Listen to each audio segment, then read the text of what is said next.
So there's this couple. They've been married. And every year, to celebrate their beautiful marriage, they go to the county fair. They do all the wonderful things you can do at the fair. And the husband turns to the wife and says the exact same thing. He says, Sadie, I want to take a helicopter ride this year to celebrate our anniversary. And Sadie looks at him and says, a helicopter ride? Helicopter ride, she said, is $50. And $50 is $50. Well, that's the end of the discussion.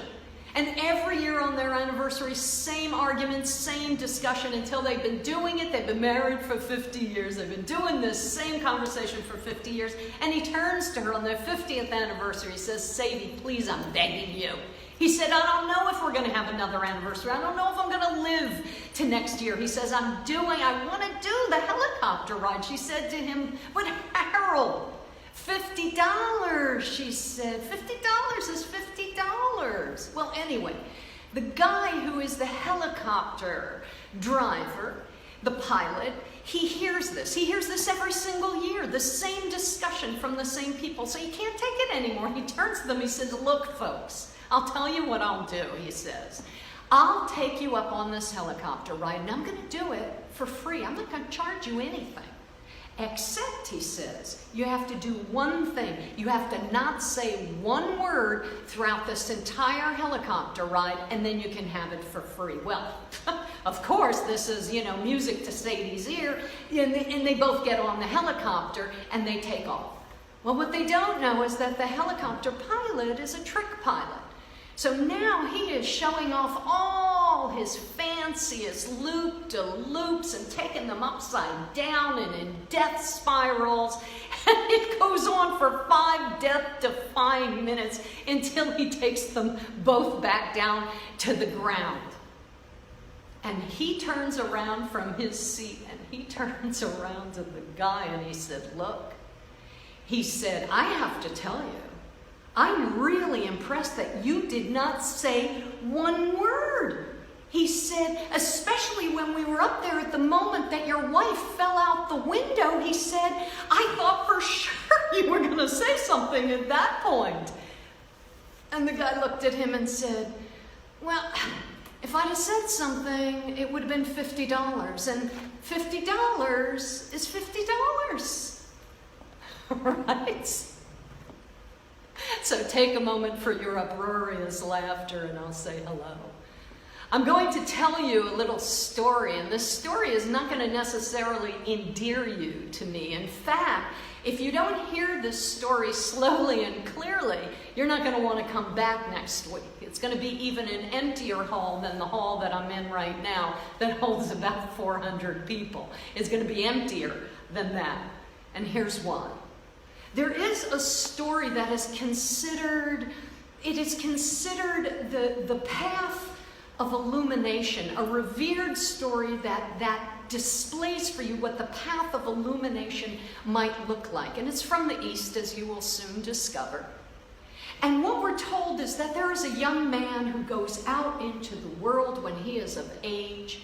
And he goes out and he begins to do exactly what we all do. We go out into the world and we make our way and we make our living, and then we acquire things. We acquire love and we acquire a home, and then we have children, and then we begin to make a life for ourselves on the outside with all the things that we want and need and love to have and have to have. And that's how the story goes until the man is no longer a young man, he's a middle-aged man. And at that moment, at middle age, instead of continuing into his third act the way his second act looked, he does something completely different. He goes home on a certain day, compelled by a need to move in a different direction. He takes off all his clothes, all his beautiful clothes maybe that he has acquired, and he puts on a monk's robe. And then he puts down all of his acquisitions and his jewelry and whatever else he has brought with him into this moment from his life. He puts it all down, and what he picks up instead of all these things around him is an empty bowl. A bowl that we might even call, the Buddhists might call a begging bowl, meaning a plain, empty bowl with his plain clothing. And he goes out of his house and he goes back out into the world this way, cupping his begging bowl as he is moving through the world. Right? I told you probably would not like this story, because who in their right minds wants to take off all their acquisitions and the beautiful things that they have attained and all the things that we brought into our life that we love and want and desire more of all the time, right? Who wants to put that down and then go out into the world with undistinguished clothing and a bowl that doesn't have anything in it? It's completely empty. And it makes no sense on one level until we begin to understand the story from a deeper point of view. And the deeper point of view is that something happens to us in the middle of our life. In fact, the teacher Joel Goldsmith used to say, our first life, this is what he used to say, don't blame me for this. Our first life, he said, is doomed to fail. Our first life is doomed to fail. Take a breath and take that in. In fact, this is a really good moment to take a breath. Right? The world isn't doomed. We're not doomed. But the way in which we did our first life, the first half of our life, the first portion of it, is doomed to fail. What does that mean? We have gathered to ourselves all the way up to today. Everybody, all the way up to today, we have gathered everything together that we want and need to have a life that feels safe and sound and fulfilling. And we have built a skill set that has allowed us to acquire the things we want in all the different areas of our life. But we reach the middle of our life, and what we discover is we don't have to work harder in order to get more. We don't have to try and figure out the first part of our life to have a better second part of our life. We don't have to try and fix ourselves or fix other people or fix the world in order to make everything okay enough so that we can relax. We have to do something so much simpler than that. We have to turn to the world with a different skill set than the skill set we have used and mastered in the first half of our life. And in the Eastern teachings, they would call this different skill set yin, Y-I-N, as opposed to yang, Y-A-N-G. It's the Taoist symbol of life, the symbols of life. It is the positive and negative forces. It's the male and female energy. It is the way in which life moves in a rhythm where we act and then we rest and receive, where we move and where we learn to be allowing and receptive, where we begin to implant, where we begin to make things happen.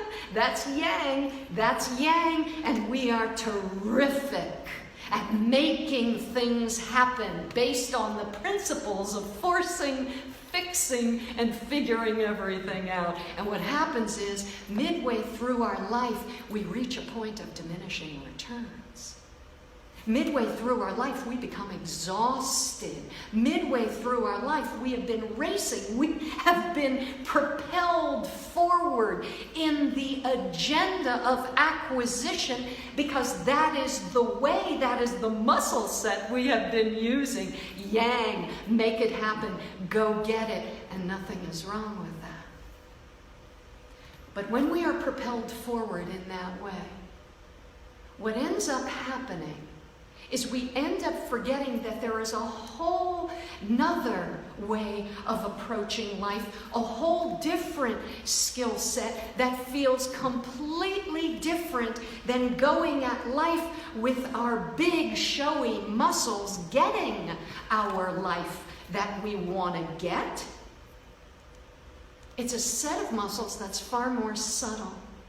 It's called yin because it carries that feminine energy. Not feminine as in womanly energy. It carries a feminine energy, meaning it's not a pushing or a forcing energy. It's an allowing energy.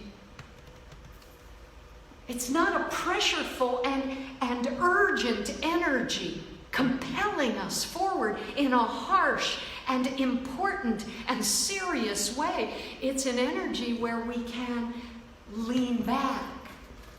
It's an energy not of the fist, but of the open hand.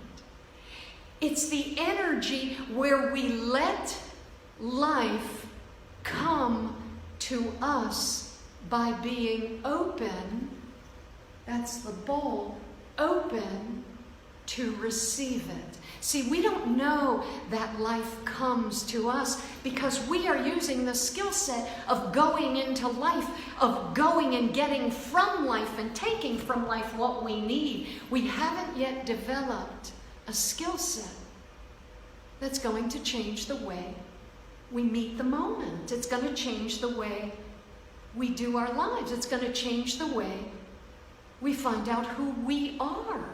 It's going to change the way we enter a relationship with life, because instead of coming at life to give us something that we need, we're actually coming at life and letting life, allowing life to also come to us, right? I'll tell you my favorite poet. I have many favorite poets, but this is my favorite poet, right? Favorite to the 10th degree. Her name is Mary Oliver. She's a Pulitzer Prize winner. And this is a woman who walks and lives her teaching.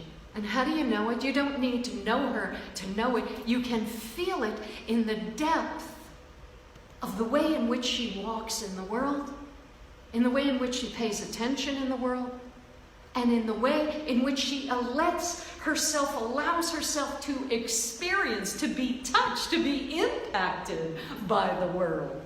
And she says this: she studied life. And she says this: life comes closer and cordially. I'm going to do it again with punctuation. This is how simple it is. Life comes, period. Closer, period. And cordially, period.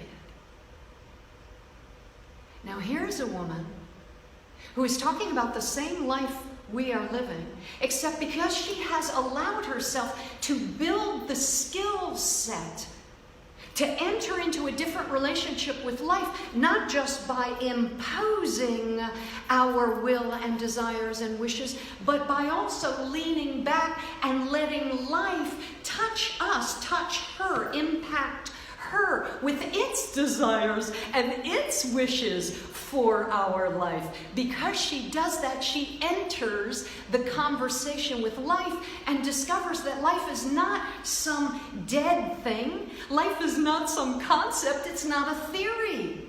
It's not a piece of science. Life is a living, energetic flow. It's a flow of essential energy that animates all things, that vibrates in and through and actually as all things. It's a field of energy that when we begin to align ourselves with it, not only can we feel it, not only can we experience it, but when we begin to connect to it, to align with it, we begin to allow that energy field to move through us, which is what I call getting in rhythm with the rhythm of life. Right now, of course, it's so hard to get out of the rhythm of life where we go to life and we want to get things. Our hand is open, but not to receive. Our hand is open because we want to get stuff. We want to have stuff. We want to keep stuff. And that race towards acquiring more in the next moment, which is always going to be a better moment than this moment, because the next moment we might be able to get more stuff. We might be able to have more love. We might be able to love ourselves more. The next moment, which we're always racing towards, is just another moment that perhaps we can acquire more so we can finally relax. Finally be at peace, have some peace of mind. And what happens is we set ourselves up in that model of living for not being in the moment. We don't know life comes because we're not here to receive it when it comes. We're not in the moment. We're in the next moment. What's going to happen tomorrow? What happened before? We're not here. We're seeking something more than the reality of what is right in front of us. And somehow that makes this moment something to get past so we can get to a better reality. Here's the deal. This other skill set that I'm talking about, it doesn't have any heading. It doesn't come under any specific teaching. It doesn't matter whether you're white or black or a Buddhist or a Christian or a Jew or, tall or small. It doesn't make a difference. What it is a set of skills that we need to begin practicing because we have fallen out of a right rhythm with life. In fact, we don't even know what the rhythm of life is because we're busy following the rhythm from our childhood, when every single child on earth and the parents of every child and the grandparents of every child has been raised the same way. We come into this world and then something happens that's unexpected that might spook us or downright scare us. From big to small, something happens, and we got to figure out how to survive that moment. But of course, we don't have language and therapists and talks over coffee at Starbucks. We're 2 years old, or 3, or 6. And in that moment, life happens to us, and we make a decision. We make a decision that something bad just happened. I'm thinking about somebody that I worked with who came to me because all of the things that she had acquired in her life should have absolutely made her the happiest woman in the world. Why wasn't she happy? Why aren't we at peace if we have so much? Why aren't we delighted and delirious and skipping and jumping and twirling at all that we have? She came and she said, something's wrong. I have everything I'm supposed to have, and I am not at peace. I am not content. And when she simply got back in touch with her own heart, with her own self, and what does that mean? When she stopped racing to get something in the next moment that she couldn't find in all the last moments of the whole last part of her life, something that continued to elude her, something that continues to elude us, we stop. We stop. She stopped. She stopped in that moment and she took a breath. We stop. We have to stop. We have to stop and take a breath. There's an old story, who knows whether it's true or not, about Buddha and a man who was a murderer, who in the story, then it's been told so many different ways. This is the way I heard it. Buddha is walking through the forest and he bumps into a man named Aguilamala. And Aguilamala was a man who did harm. He hurt people. The story I heard, he had a necklace of people's fingers, of all the fingers of the people that he had killed. And he was on his way now, the story I heard, to get the last finger to make 100 fingers on his necklace. And it was the finger from the woman he was going to kill, who happened to be his mother, right? Okay. So here's a man who is doing harm to others and not yet knowing why, not yet understanding why he's not happy, why he is on a road to fulfillment that's leading him to harm himself or harm others. And he and Buddha meet in the middle of this forest, and they stop. They just stop, and they look at each other. They stop, and they just look at one another. And Buddha leans into him and says something like this. You know the difference between you and me? It's a small difference. The difference between you and me is I have stopped.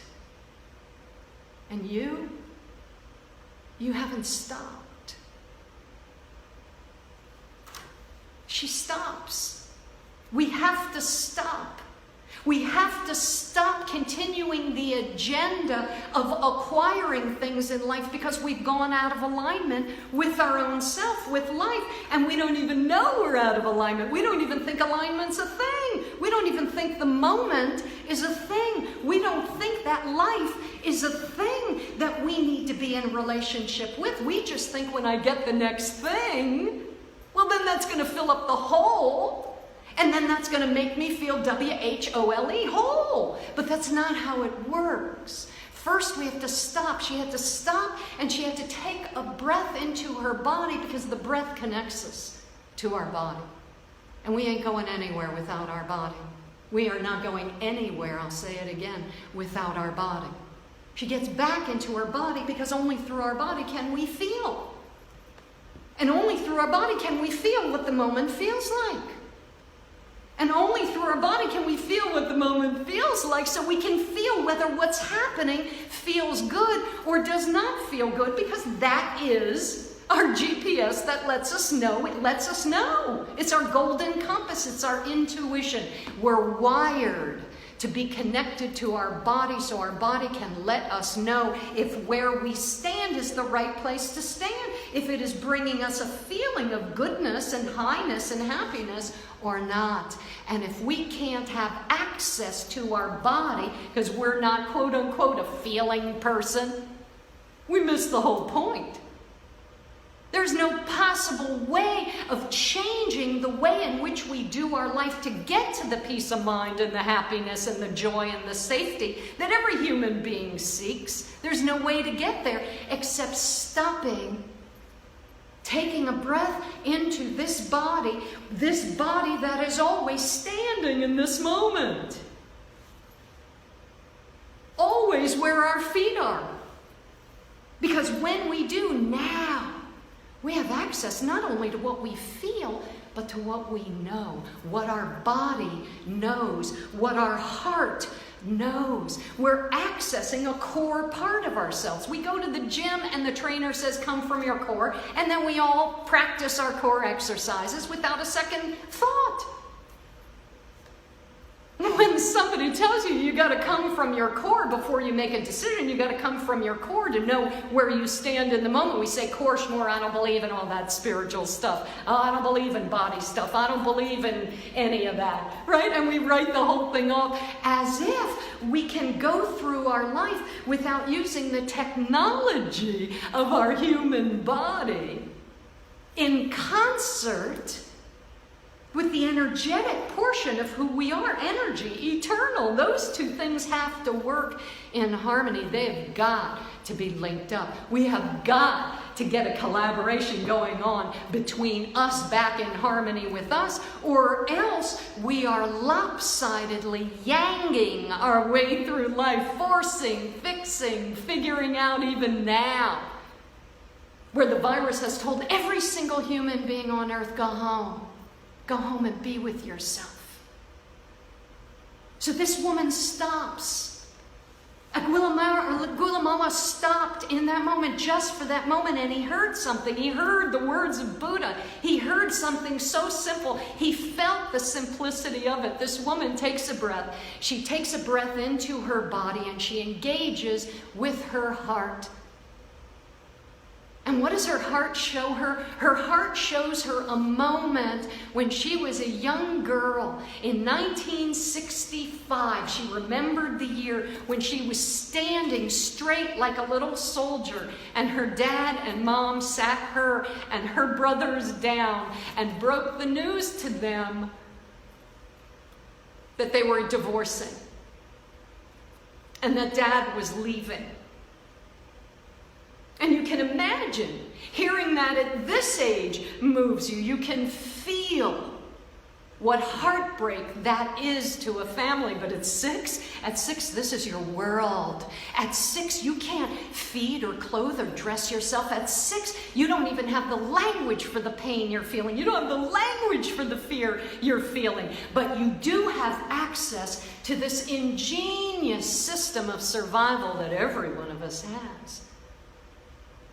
And we make a decision when something like that happens, every one of us. We make a decision when something different happens, something scary happens, something that seems like it shouldn't happen, happens. We make a decision, and it sounds something like, from now on, I'm not going to let go of the reins. From now on, I'm going to control everything and hold on, or else everything's going to fall apart. And so we learn at a very young age, every single child on earth, and the parents of every child, and their parents, all the way back in time, we learn how to be in relationship with the moment that now scared us, that brought us something we didn't want, that brought us something that spooked us. The way in which we're going to change our relationship and be safe is we're going to hold on for dear life. And that is how we're going to keep this from ever happening again. I am never going to have my heart broken like that again. And what happens is that hardness, that control, that tight-fistedness is the way in which we begin, we learn, we practice entering the moment from that defensive posture, so that we protect ourselves and keep ourselves safe from anything like that ever happening again. The problem is we end up so often practicing this defensive posture that we end up moving into every moment, entering every moment with this defensive posture. And we say, this is what's keeping me safe. And somewhere in midlife, every one of us gets tapped on the shoulder. And I'm not kidding. During this time of this great viral momentum that is sweeping the land, right? This viral momentum of fear that is sweeping the land, right here and now, we say, thank God I am defensive, because this is how I stay safe. What we learn right about this point, that the Eastern teachings, that sweet little story tells us is going to happen, is our first life is doomed to fail, because we cannot move into the next act of our life with our fists up and our hands closed, because life can't give us anything. It can't bring us anything, because we can't receive it. It is not that we are not given what it is we need to be given to live our lives. It is that we are not open to receive what life is giving. Life comes, Mary Oliver said. It comes. Verse 6 of the Tao Te Ching says, life, without exception, which means not even a single exception, without exception. Life brings you, it brings to you, it brings us to our perfection. And we don't know that because we're still using a survival skill set from childhood, which keeps us wrestling with the moment to ensure that we make it the way we need it to be so we stay safe. The problem is, if we don't stop, we can't stop long enough to look at what we're doing, because we think what's wrong is with the virus, or with the administration, or with 9/11, or with this, or with that. We could point to 100 different reasons from morning till night of what's wrong in the world. But when we stop, when Aguilera stopped, when Guatemala stopped, one or the other is his name. It's with an L or an R. I've heard it both ways. When he stopped, only then was he able to see what is there. Only then was she able to see that as a little girl, she saw herself frightened like a soldier, frozen.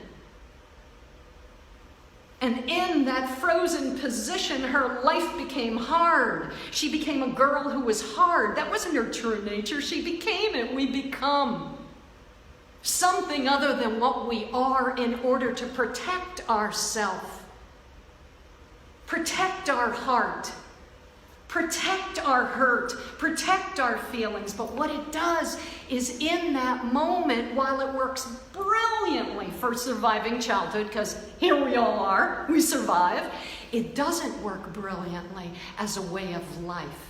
At some point, we need to stop, which is what the young man did when he came of age. He stopped in middle life. In the mystical traditions, they tell you at 40 years old, that's the age we stop. In the religious traditions, they tell you 33 is an important age. At 33, you're going to stop. And there's going to be a turning point. There's going to be a turning point where you go deeper into yourself by pulling back from using the skill set that got you here, but that has made life hard and confrontational and scary and difficult. And even though this survival mechanism was meant to keep us safe, it is keeping us safe at the expense of everything, of living our lives, of experiencing the moment, of experiencing the joy of being alive, the joy of being a human being. We don't lose interest in life. We don't lose our juice in life. We don't get all bored and all emptied out of our joyous youthfulness because life is hard. We get that way because we're doing life hard. But we don't know that. She didn't know that until she stopped. That she was always trying to control the moment so that nothing bad would happen and she wouldn't lose everything all over again, right? What Mary Oliver is saying, what the Tao Te Ching is saying, the Taoist philosophy of life, it's saying that life is a movement of energy that comes toward us to help us. Life helps us and guides us and nourishes us and leads us and inspires us and moves us, we are told, toward our wholeness, toward our wholeness. But we need a skill set that's going to allow us to change our relationship to the moment, because our childhood skill set, used exclusively without being counterbalanced by the feminine energy, by the receiving and allowing energy, just has us going through life head first like a ram, ramming up against other rams, filled with opinions and attitudes and beliefs and judgments and positions. We have a position about everything. We have a position about the weather. We have a position about our hair. We have a position and we have thoughts about everything. That's not going to bring us where we're going. That's the end of the road. That's the life that's doomed to fail, doing our life through only one energy field. Now, in the middle of the life, what we are taught, what we are told is, we need to dig a deeper well. We need to access a different skill set so that our next act in our personal life or our family's life or our community's life or in our nation's life or in the world's life won't look like the last one. And we can all agree that the last one looked hard and felt hard and confusing and dark and frightening and scary. It looked a lot like this position. It looked a lot like everybody is walking around in this position, protecting themselves in their point of view. The problem is it doesn't work. It worked for childhood as well as it worked for childhood. But now, at the midpoint of our life, we are asked to dig a deeper well. So when I bought a house in East Hampton with my wife, when we finally bought the house, it was inspected and all, but on the first day I went to take my bath and she had something else running, the dishwasher or something, and the water pressure was practically nil, and what was dripping out was orange water. And I'm a big bath taker. I really enjoy being in water. And so we called in a specialist. He comes and he's smiling when he comes back in. He says, "Oh, this is nothing," he says. He says, "This is no problem." He said, "All you have to do is dig a deeper well."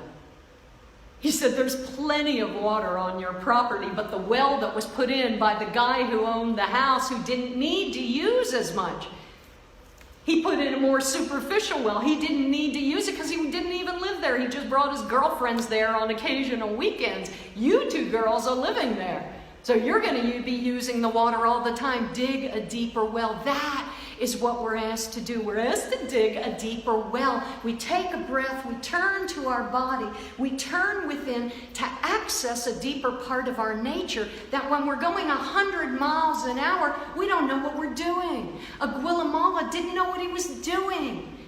He was collecting fingers the way we collect money or collect lovers or collect, sex with strangers or collect collectibles, right? We're filling up a hole of the place where we need to be. We've left our authentic nature at 6 years old when we decided my differentness upsets people. Something bad could happen, and we make a decision to be a certain way to protect ourselves. But the fact is, being that certain way, which set us on a course of living a certain way, and set us on a course of thinking we are that way, right? This woman thought, "I am a controlling woman." She said, "I am a controller. I am. Everybody says I'm all controlling and nervous and worried and anxious." She thought that was her. That wasn't her. That was a choice she made in childhood. And when she stopped to be able to see it, and not only see it, when she was able to see the little girl that she was and feel the terror that that little girl felt. So much so that when she decided from now on I have to control everything, she had to put something in hiding, which stayed in hiding to this day. She had to hide her heart. The part of her that was soft, the part of her that is open, the part that receives, the part that allows, the part that holds, the part that comforts, right? Pure yin energy, pure feminine energy. The energy that we don't value, and we don't value it because we don't understand it. We're all on the same trajectory of getting to the next better moment, that we haven't stopped to take a look at why we're not content with this moment. And contentment is not a word that's up there with productivity and great success, right? Contentment is the highest word in the Tao Te Ching. It says contentment is living, is being in the fullness of the moment. You are totally in the moment. You're having what you love and loving what you have. You're totally present in the moment and feeling the fullness of it. And it says the bliss of eternity can be found in your contentment. And what is it saying? Learn how to come back into the moment so you can get in rhythm with what is here. Not what might be here, what is here. Not what was here, with what is here. That's called alignment. That's called alignment. And that's the word. That's the word. That's where this skill set is going to take you. It's going to align you back with reality. See, we've been trying to wrestle reality to the ground and make it the way we think it should be. And everybody's got a different way of thinking it should be. What we're asked to do instead is use the skill set that allows us to first stop so that we can take a breath and connect back to our body so that we can see with our eyes what's actually right in front of us. Whether we're happy or we're not. Whether we're going in the right direction or not based on how we feel. Whether what we're doing right now is working or it's not working, we have no idea. We have to stop. Why are we putting another finger on the necklace, or getting another car, or getting another boat, or getting another girlfriend, or getting another anything, when we first have to feel what this feels like? And if we can't feel the moment, then we can't ever get enough of what we don't really need. What we need is this other skill set that allows us to be present in the moment and feel what we're feeling. To be present in this present moment and be right here. Not thinking about something, but feeling what is here. We want life to touch us. And it's been so long since life touched us directly because we've been protecting against that very thing on the off chance that when it comes, it's going to hurt us. The problem is this stance is what keeps life out. It's what keeps life hard. It's what keeps life dangerous and scary and confrontational. It's what keeps us irritable. It's what keeps us pissed off. It's what keeps us out of rhythm with the rhythm of life. It's what keeps us out of harmony with ourselves. We stop. Life is telling us. Life is telling every single human being in this species to stop. Now we can go against the flow. We can argue with the flow. We can wrestle it to the ground. We can hate the moment. We can hate reality, or we can understand that this is the moment that a story was written about thousands of years ago that's going to happen to everyone, which is we've got to put down all of the busyness for a moment so we can stop and see where we stand. Because how we meet this moment becomes how we do the next moment. And how we meet this moment is how the next week of our life is going to unfold. How we meet this moment is going to be how the next year unfolds, because how we meet this moment either allows life to flow through us or not. We're either going to meet the moment with a yes and let life come and present to us what it is it wants to give us to grow us, or we're going to meet the moment with a no and push it away. And we're going to say, life is so hard. People are so pushy. And what we're really saying is, God, this is so hard to live in this field of self-defense and defensiveness, that there's got to be another way. And from this hard place we say, well, maybe the other way is I'm just going to commit suicide and get myself out of here in 2 minutes. Wow, that's an instant solution, right? But rather, there is a different solution, and it's going to tap us on the shoulder, and it did in a bigger way than it has in ages. It tapped everyone on the shoulder, and life said, you need to stop. Buddha said to Aguilamara, you need to stop, man. You need to stop. And something happened to Aguilamara just by stopping. Something happens to us when we stop. When we stop, we can choose to enter the moment not from the old place of childhood, the old place of from now on I'm going to control the moment and make it be safe, but rather from now on I'm going to let the moment come in. It's here. I'm going to let the moment present itself to me. I'm going to let the moment Bring to me that which I need for my wholeness. I'm going to let the moment do what the moment does. I'm going to let life do what life does. I'm going to let life move me toward my wholeness. Except to meet the moment, you don't want to meet it by charging in with resistance, trying to change it. You want to meet it on its terms. This is what life is presenting you, right? This should be happening. How do you know? Because it is. Because it is. That's reality. And we have to get it through our heart and soul that reality is reality. And changing our relationship to it means we don't come to the moment trying to control it.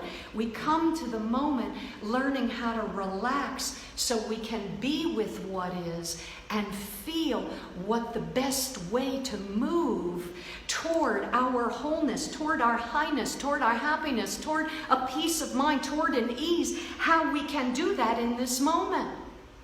So I ride a Honda PCX that wants to be a motorcycle. It's close, but it's not a motorcycle. It can go 90 miles an hour if I want to, but it's still officially not a motorcycle. I ride it every day if I can. And the only place that I am not as comfortable riding it on is the bridges. And let me tell you, in Fort Lauderdale, there are endless, infinite numbers of bridges, right? So the old way is, oh my God, I either got to find a different way to ride so I don't go over bridges, or maybe I got to talk to the bridge people and the Department of Bridges and have them maybe have a path for cyclists so it's less scary and slippery on the metal mesh that opens and closes every hour on the hour, right? I can do all those things, or I can change my relationship to the bridge. And what I discovered is whenever I came up against a bridge, which was every single time I ride multiple times, what would happen is my hands would turn to fists, my body would get hard, I'd notice I'd stop breathing, and I'm bracing myself. This is what we end up doing. We end up bracing ourselves against the moment. Can you imagine? Bracing ourselves against life that comes, Mary Oliver says, and comes cordially. We don't know life comes cordially. Because when we're in the position of bracing and seizing up and holding our breath, oh my God, we're ready for an argument. We're ready for a confrontation. We're in a field, but we're in a field of fear. So what I discovered was the way in which I entered the moment was the problem with the moment. The problem wasn't the bridge. It was my relationship with the moment that my cycle hit the bridge. And so instead of bracing further, which you would think, hold on, I did just the opposite. We are invited to do just the opposite in this next half of our life. We're invited to embody, to learn, to practice and embody, a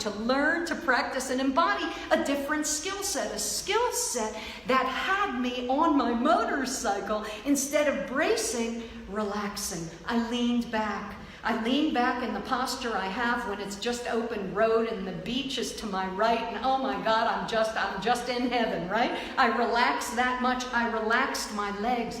I relaxed my chest enough to be able to breathe. I relaxed my body. By choice, I began to choose another frequency in that moment instead of the frequency of survival from childhood.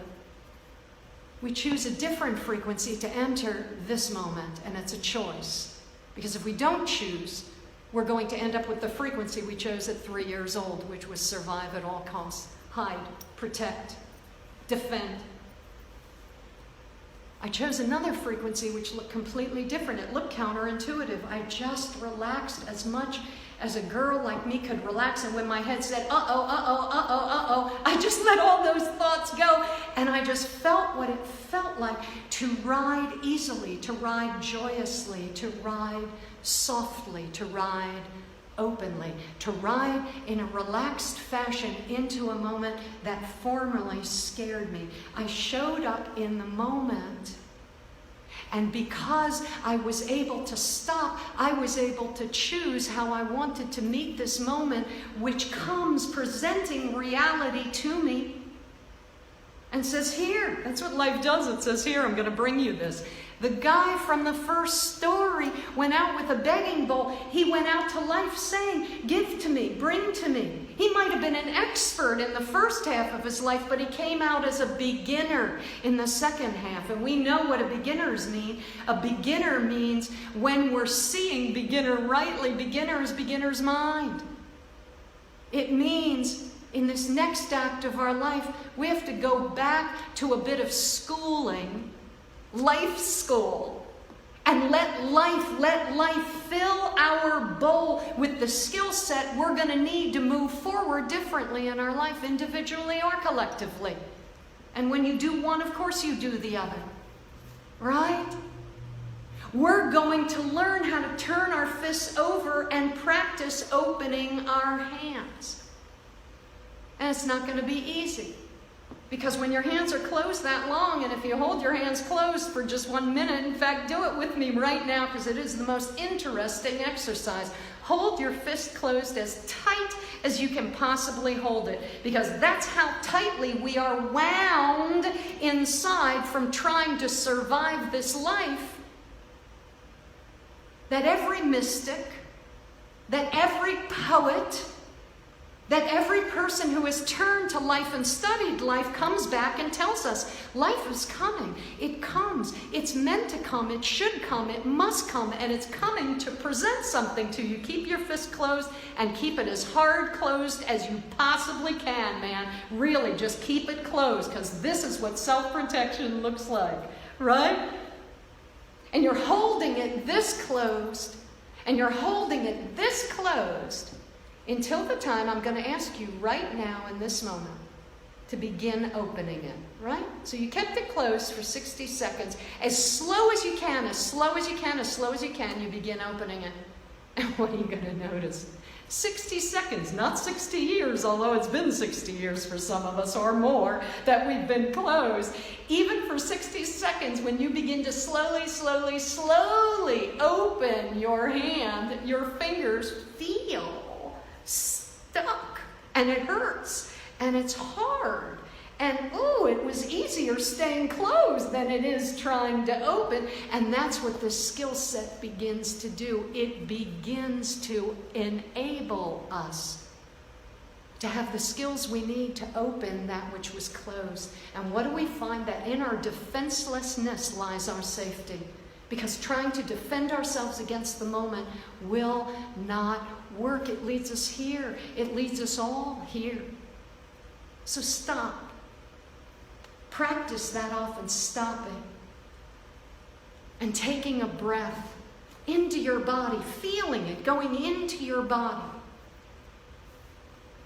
Let yourself feel your feet on the ground. Feel yourself. Be with yourself. Be with yourself. Not with what's coming and not with what was. Not with what's going on with everybody else. Be with yourself in the moment. Aguilamara was with himself in the moment. And in that moment, when the flow of life flowed through him, which is exactly what happens when we stop,